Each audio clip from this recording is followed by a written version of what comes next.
శ్రీకాకుళం జిల్లా మందసలోని వాసుదేవ పెరుమాళ్ ఆలయంలో స్వామివారికి విశేష మాస పూజలు, అభిషేకాలు జరిగాయి. మూలా నక్షత్రం సందర్భంగా తెల్లవారుజాము నుంచే భక్తులు ఆలయానికి బారులు తీరారు. వాసుదేవునికి అభిషేక మహోత్సవం నిర్వహించిన అనంతరం వేద పండితుల మంత్రోచ్చరణల నడుమ పూజించారు. ఈ సందర్భంగా ఆలయాన్ని శోభాయమానంగా అలంకరించారు. మందస పరిసర ప్రాంతాల్లోని భక్తులు భారీగా తరలొచ్చి స్వామివారి నిజ రూపాన్ని తిలకించి పరవశులయ్యారు.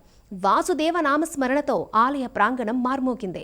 ప్రధాన అర్చకులు గోపి నంబుళ్ల కూర్మాచార్యులు అనుగ్రహ భాషణం చేశారు. మందసలో వాసుదేవునికి మూలా నక్షత్ర మాస పూజలు జరుగుతూ ఉంటాయి. శ్రీనివాస గోవింద, శ్రీ వెంకటేశ గోవింద, భక్తవత్సల గోవింద, భాగవత ప్రియ గోవింద, నిత్య నిర్మల గోవింద, నీలమేఘ శ్యామ గోవింద, పురాణ